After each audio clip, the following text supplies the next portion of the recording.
ಎಲ್ರಿಗೂ ನಮಸ್ಕಾರ. ಕರಾವಳಿ ಸ್ವಾದಕ್ಕೆ ಸ್ವಾಗತ. ಇವತ್ತಿನ ವಿಡಿಯೋದಲ್ಲಿ ಕರಾವಳಿ ಮತ್ತು ಮಲೆನಾಡು ಶೈಲಿಯಲ್ಲಿ ಅತ್ಯಂತ ರುಚಿಕರವಾದ ಹಲಸಿನ ಹಣ್ಣಿನ ಪಾಯಸ ಹೇಗೆ ಮಾಡೋದು ಅಂತ ತೋರಿಸ್ಕೊಡ್ತಾ ಇದ್ದೀನಿ. ಹಲಸಿನ ಹಣ್ಣಿನ ಸೀಸನ್ ಮುಗಿಯುವಷ್ಟರಲ್ಲಿ ಈ ರೀತಿ ಒಂದ್ಸಲ ಪಾಯಸನ ಟ್ರೈ ಮಾಡಿ ನೋಡಿ, ತುಂಬಾ ರುಚಿಯಾಗಿ ಬರುತ್ತೆ. ಮತ್ತೆ ಮತ್ತೆ ಮಾಡಿ ತಿನ್ಬೇಕು ಅನ್ಸುತ್ತೆ, ಅಷ್ಟು ಚೆನ್ನಾಗಿರುತ್ತೆ. ಬನ್ನಿ ಹೇಗೆ ಮಾಡೋದಂತ ನೋಡೋಣ. ಪಾಯಸ ಮಾಡಲಿಕ್ಕೆ ಮೊದಲಿಗೆ ನಾನಿಲ್ಲಿ ಸ್ಟವ್ ಮೇಲೆ ಒಂದು ಪ್ಯಾನ್ ಇಟ್ಟು 1 ಚಮಚ ಆಗುವಷ್ಟು ಅಕ್ಕಿನ ಹಾಕ್ಕೊಳ್ತಾ ಇದ್ದೀನಿ. ಗ್ಯಾಸ್ನ ಕಡಿಮೆ ಉರಿಯಲ್ಲಿ ಇಟ್ಕೊಂಡು ಅಕ್ಕಿನ ಸ್ವಲ್ಪ ಹುರ್ಕೊಳ್ಬೇಕು.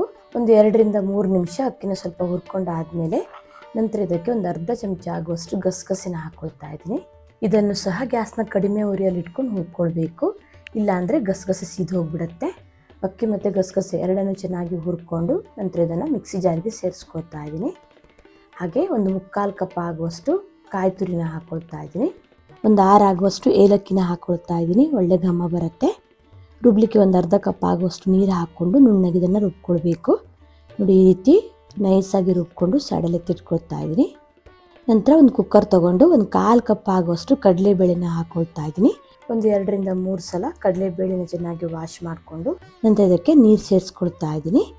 1 ಕಪ್ ಆಗುವಷ್ಟು ನೀರು ಹಾಕಿ ಕುಕ್ಕರ್ ಮುಚ್ಚಳ ಮುಚ್ಚಿ ಒಂದು 3 ರಿಂದ 4 ವಿಸಿಲ್ ಆಗೋ ತನಕ ಕಡಲೆಬೇಳೆನ ಚೆನ್ನಾಗಿ ಬೇಯಿಸ್ಕೊಳ್ಬೇಕು. ಕಡಲೆಬೇಳೆ ಬದಲು ಸಬ್ಬಕ್ಕಿನೂ ಕೂಡ ಸೇರಿಸ್ಕೊಳ್ಬಹುದು. ಕಡಲೆಬೇಳೆ ಬೇಡ ಅನ್ನೋರು ಸ್ಕಿಪ್ ಸಹ ಮಾಡ್ಕೊಳ್ಬೋದು, ಹಾಕದೇ ಇದ್ರೂ ಕೂಡ ಚೆನ್ನಾಗಿರುತ್ತೆ. ಕುಕ್ಕರ್ ವಿಸಿಲ್ ಆಗಿ ಪ್ರೆಷರ್ ಎಲ್ಲ ಹೋದ್ಮೇಲೆ ಮುಚ್ಚಳನ ಓಪನ್ ಮಾಡ್ತಾ ಇದ್ದೀನಿ. ನೋಡಿ, ಕಡಲೆಬೇಳೆನ ಈ ರೀತಿ ಬೇಯಿಸ್ಕೊಳ್ಬೇಕು. ನೋಡ್ಲಿಕ್ಕೆ ಸ್ವಲ್ಪ ಗಟ್ಟಿ ಅನಿಸಿದ್ರು ಚೆನ್ನಾಗಿ ಕಡಲೆಬೇಳೆ ಬೆಂದಿರಬೇಕು. ಇದನ್ನು ಇವಾಗ ಸೈಡಲ್ಲಿ ಇಟ್ಟು ನೆಕ್ಸ್ಟ್ ಪಾಯಸ ಮಾಡಲಿಕ್ಕೆ ಸ್ಟವ್ ಮೇಲೆ ಒಂದು ಕಡಾಯಿ ಇಟ್ಟಿದ್ದೀನಿ. ಒಂದು 2 ಚಮಚ ಆಗುವಷ್ಟು ತುಪ್ಪ ಹಾಕಿ, ತುಪ್ಪ ಬಿಸಿ ಆದಮೇಲೆ ಸಣ್ಣದಾಗಿ ಕಟ್ ಮಾಡಿರೋ ಗೋಡಂಬಿ ಮತ್ತು ಬಾದಾಮಿನ ಹಾಕ್ಕೊಳ್ತಾ ಇದ್ದೀನಿ. ಗ್ಯಾಸ್ನ ಲೋ ಫ್ಲೇಮಲ್ಲಿ ಇಟ್ಟು ಗೋಡಂಬಿ ಮತ್ತು ಬಾದಾಮಿನ ಸ್ವಲ್ಪ ಕೆಂಪಗಾಗೋ ತನಕ ಫ್ರೈ ಮಾಡಿಕೊಂಡು ನಂತರ ಇದಕ್ಕೆ ಒಣ ದ್ರಾಕ್ಷಿನ ಸೇರಿಸ್ಕೊಳ್ತಾ ಇದ್ದೀನಿ. ಡ್ರೈ ಫ್ರೂಟ್ಸ್ ಇಷ್ಟೇ ಹಾಕೋಬೇಕಂತಿಲ್ಲ, ಸ್ವಲ್ಪ ಜಾಸ್ತಿ ಅಥವಾ ಕಡಿಮೆ ಕೂಡ ಹಾಕ್ಕೊಳ್ಬಹುದು. ನಿಮ್ಗೆ ಇಷ್ಟ ಆಗುತ್ತೋ ನೀವು ಅಷ್ಟನ್ನು ಹಾಕ್ಕೊಳ್ಳಿ.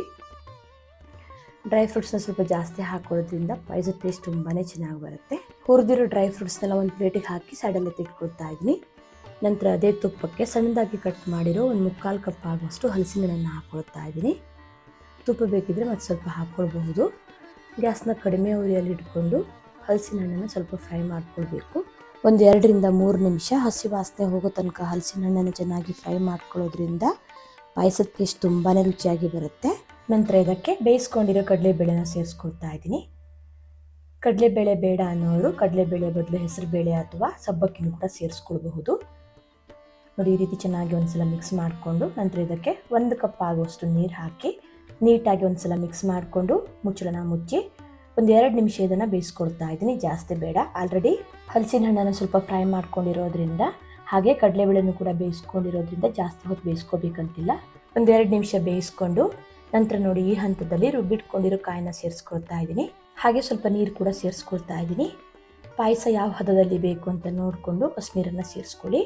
ಅಕ್ಕಿ ಮತ್ತು ಗಸಗಸೆ ಹಾಕಿರೋದ್ರಿಂದ ಪಾಯಸ ತಣದ ಮೇಲೆ ಸ್ವಲ್ಪ ಗಟ್ಟಿ ಆಗುತ್ತೆ.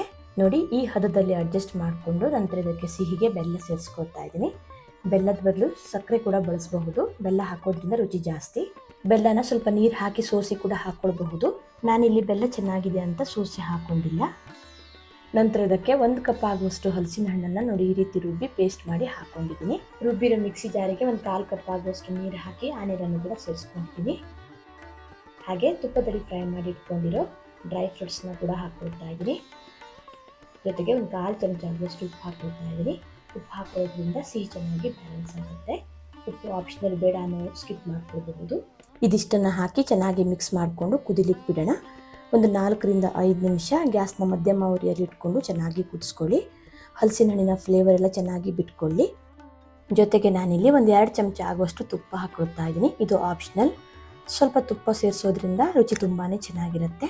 ಸ್ವಲ್ಪ ಹಲಸಿನ ಹಣ್ಣನ್ನು ರುಬ್ಬಿ ಸೇರಿಸೋದ್ರಿಂದ ಪಾಯಸ ಸ್ವಲ್ಪ ಗಟ್ಟಿ ಆಗೋದಲ್ಲದೆ ಫ್ಲೇವರ್ ಚೆನ್ನಾಗಿ ಬಿಟ್ಕೊಳ್ಳುತ್ತೆ, ರುಚಿ ಕೂಡ ಅದ್ಭುತವಾಗಿರುತ್ತೆ. ನಂತರ ಇದನ್ನು ಕುದಿಲಿಕ್ಕೆ ಬಿಡೋಣ. ನೋಡಿ, ಈ ರೀತಿ ಚೆನ್ನಾಗಿ ಕುದಿಬೇಕು. ಒಂದು 4 ರಿಂದ 5 ನಿಮಿಷ ಕುದಿಸ್ಕೊಂಡಿದ್ದೀನಿ. ನೋಡಿ, ಪಾಯಸ ಕೂಡ ಸ್ವಲ್ಪ ಗಟ್ಟಿಯಾಗಿದೆ. ನೋಡಿ, ತುಂಬಾ ರುಚಿಕರವಾದ ಹಲಸಿನ ಹಣ್ಣಿನ ಪಾಯಸ ರೆಡಿಯಾಗಿದೆ. ಸ್ಟವ್ನ ಆಫ್ ಮಾಡಿ ಸರ್ವ್ ಮಾಡಿ ತೋರಿಸ್ತಾ ಇದ್ದೀನಿ ಹೇಗೆ ಬಂದಿದೆ ಅಂತ. ಹಲಸಿನ ಹಣ್ಣಿನ ಸೀಸನ್ ಮುಗಿಯುವಷ್ಟರಲ್ಲಿ ಈ ರೀತಿ ಪಾಯಸ ಒಂದ್ಸಲ ಟ್ರೈ ಮಾಡಿ, ತುಂಬಾ ಚೆನ್ನಾಗಿರುತ್ತೆ. ವಿಡಿಯೋ ಇಷ್ಟ ಆದರೆ ಲೈಕ್, ಶೇರ್, ಕಮೆಂಟ್ ಮಾಡೋದನ್ನು ಮರಿಬೇಡಿ. ಮತ್ತೆ ಸಿಗ್ತೀನಿ ಹೊಸ ವಿಡಿಯೋ ಒಂದಿಗೆ. ಧನ್ಯವಾದಗಳು.